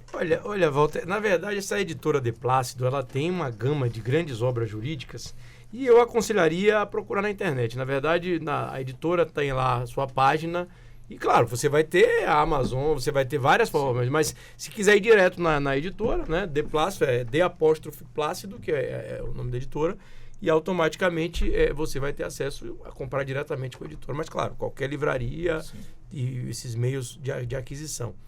Agora 1 minuto para as considerações finais. Fiz o jabá do Plácido aqui, né? Pô, Plácido, eu vou querer, rapaz, um túnel de livro, como diz o outro. Aliás, aquele túnel lá, o container, que não é de gente, é de mercadoria, como diria o ministro Naves, né? Sim. Então, Walter, eu não tenho como, na verdade, com palavras, exprimir alegria sempre que eu estou por aqui, recebido por todos vocês. Sua equipe é incrível, você, a Ana, obrigado. São pessoas assim que me fazem que o dia fique mais iluminado quando aqui estou. E aí, ao lado de pessoas tão especiais, né? O Vitor, que já se foi, mas que estava aqui conosco, a Verinha, que mora no meu coração, a Ana também mora no meu coração. Aqui um clima de suspeição no ar, né? Clima de suspeição no ar, mas que é o que eu digo, quando Ana me chama, só se eu estiver fora do país, e olhe lá, se der para fazer videoconferência, eu faço. É quase impossível negar um comparecimento a um programa de vocês. Obrigado. E com um tema tão importante, que é o habeas corpus, e com um homenageado tão importante quanto o ministro Naves, eu diria que realmente a minha segunda-feira sextou, entendeu? Doutora Vera, também um privilégio também voltar a conversar com a senhora, a entrevistá-la. Eu que, enfim, durante muitos anos, né? Anos e anos, a gente sempre aí, de alguma forma, a senhora de um lado, eu de outro, mas com o mesmo objetivo que se luta bastante para ser alcançado. Eu fico muito feliz em voltar a ter este encontro com a senhora. Eu agradeço muitíssimo, além de compor este livro, a possibilidade desse nosso reencontro. E aí, como o nosso homenageado, o ministro Nilson Naves do STJ, Ana, você sabe que a ministra Fátima Nancy, em cursos lá na Escola de Magistratura, ela também muitas vezes levava suas turmas de juízes em formação para conhecer a Papuda, porque é fundamental você ter um mínimo de familiaridade com o que é o nosso sistema prisional, e por piores que sejam as condições da Papuda e da Colmeia, a gente sabe que são destacadas quando a gente pensa realidades em outros estados, né, da nossa República Federativa do Brasil. Então é isso, eu acho que o trabalho é uma grande elegia à dignidade humana, não é? À liberdade, tão bem trabalhadas pelo ministro Nilson Naves ao longo de sua carreira jurídica, por dentro do Estado, no sentido de como promotor e magistrado, e que continua a nos legar grandes ensinamentos hoje no exercício da advocacia. E muitíssimo obrigada pela possibilidade desse encontro. Opa, muito obrigado. Doutora Ana, também, por favor. Agora sim, um minuto para as considerações. Mas fique à vontade. Não, mas foi um prazer colaborar aí com o Colavop, com o Bruno, com o Maurício, nesse regimentamento de grandes coautores. E foi fácil, né, Bruno? Esse temor de que mas vai homenagear um ministro aposentado, acho que ninguém melhor do que o ministro Nilson Naves para ser homenageado. Foi um nome que é norte para muita gente até hoje, e está aqui, inclusive, para receber essa homenagem. Essa coisa que você fazer póstuma não tem a menor graça. Deixa a felicidade que o ministro Naves estava no dia, a alegria da família, eu acho que compensou todos os trabalhos e foi um reconhecimento do belo trabalho de dedicação, que isso não foi feito de favor pelo ministro Nilson Naves. Ele não esperava que isso reverberasse dessa maneira. Mas é importante para ele hoje ver que tudo que ele decidiu reverberou nos magistrados que se seguiram, nos operadores de direito que se seguiram e no advogado que ele se formou. E que ele forma os filhos, enfim. Eu acho que foi uma honra trabalhar com isso.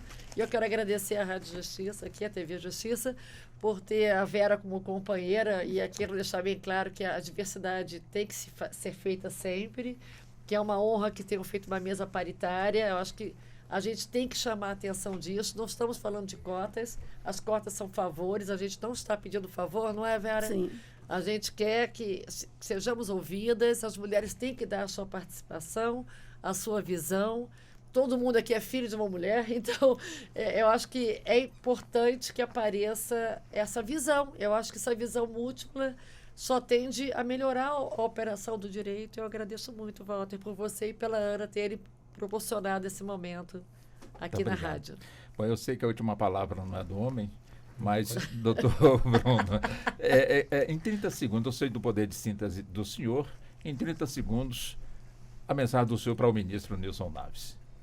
Ministro Naves, se o senhor estiver me escutando, eu teria tanto a te falar, mas com palavras não sei dizer.